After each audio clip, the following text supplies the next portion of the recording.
ବାଲେଶ୍ୱର ଜିଲ୍ଲା ସୋର ଥାନା ସୋର ମେଡିକାଲ ପରିସରରେ ଥିବା ଆହାର କେନ୍ଦ୍ରକୁ ଖାଇବା ପାଇଁ ଆସୁଥିବା ଜଣେ ଯୁବକଙ୍କ ପାଖରୁ ବନ୍ଧୁକ ଜବତ କରିବା ସହ ଘଟଣାସ୍ଥଳରେ ଯୁବକଟି ଚମ୍ପଟ ମାରିଛନ୍ତି।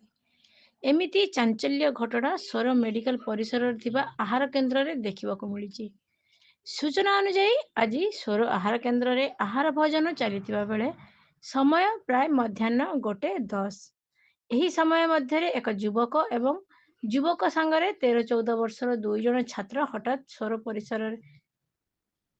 ଆହାର ପରିସରରେ ପହଞ୍ଚି ଆହାର ମାଗିଥିଲେ।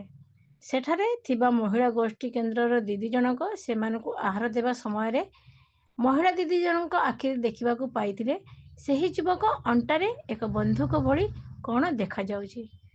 ସନ୍ଦେହ କରି ଦିଦି ଜଣଙ୍କୁ ତାଙ୍କୁ ପଚାରିଥିଲେ, କିନ୍ତୁ ଦୁର୍ବୃତ୍ତମାନେ ଦିଦିଙ୍କୁ ଏହା ଏକ ଖେଳନା ବୋଲି କହିବାରୁ ମହିଳା ଦିଦି ଜଣକ ସେମାନଙ୍କଠାରୁ ବନ୍ଧୁକଟିକୁ ଛଡ଼ାଇ ନେଇଥିଲେ।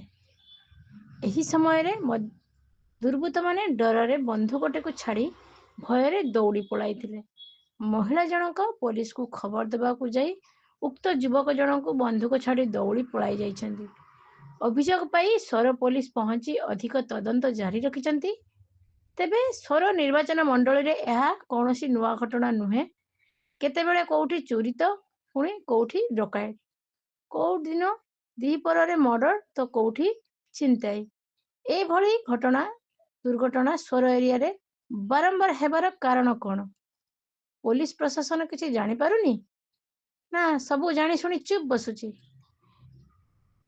ଯଦି ସବୁ ପ୍ରଶାସନ ପାଖରୁ ଏମିତି ଫଳ ପାଇବେ ସାଧାରଣ ଲୋକେ, ତାହେଲେ ପୋଲିସ ଆଉ ସାଧାରଣ ଲୋକ ମଧ୍ୟରେ କ'ଣ ଫରକ ରହିବ?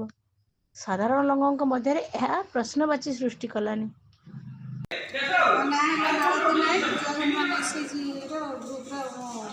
ସଦସ୍ୟ କେନ୍ଦ୍ରରେ ଗୋଟେ ପିଲା ଖାଇବାକୁ ଆସିଥିଲା। ସେ ଖାଇବାକୁ ବସିଥିଲା, ତା ପଛପଟରେ ଗୋଟେ କ'ଣ ଖୁସିଛି। ଆମ ସିକ୍ୟୁରିଟି ଭାଇ ଦେଖିକି ଯାଇକି ଯେତେବେଳେ ଆମକୁ ଡାକିଲେ, ଆମେ ଆସି ତାକୁ ପଚାରିଲେ କ'ଣ ରଖୁଛୁ ଏଇଟା। ସିଏ କହିଲା ନା କିଛି ନୁହେଁ। ସେ କହିଲା ପରେ ମୁଁ ତା ସାର୍ଟଟା ଟେକିଦେଲା ପରେ ପଛପଟରେ ବନ୍ଧୁକ ରଖିଥିଲା। ସେ ମୁଁ ତାକୁ କହିଲି ଏଇଟା କ'ଣ ବେ? ନା ଏଇଟା ଖେଳନା ବନ୍ଧୁକ। ମୁଁ ସବୁ ଦେଖିବା ଗଲି, ସେ ଆଉ ଦେଖେଇଲାନି। ମୁଁ ସବୁ ତା ପଛପଟୁ ଛଡ଼େଇକି ବାହାର କରିକି ଆଣିଲି। ତାପରେ ହାତ ଧୋଇକି କହିଲା ମୋ ବନ୍ଧୁକ ଦିଅ। ମୁଁ କହିଲି ବନ୍ଧୁକ ନେବୁ ବସ୍। ଏତିକିବେଳେ ସେ ବାହାରେ ଯାଇ ଛିଡ଼ା ହେଇଥିଲା। ଆମର ଅନ୍ୟ ଜଣେ ସାମ୍ବାଦିକ ଭାଇ ଆସିଲେ, କହିଲେ ଟିକେ ସାଇଡ଼୍ ଦିଅ, ମୁଁ ତା ଫଟୋ ନେବି।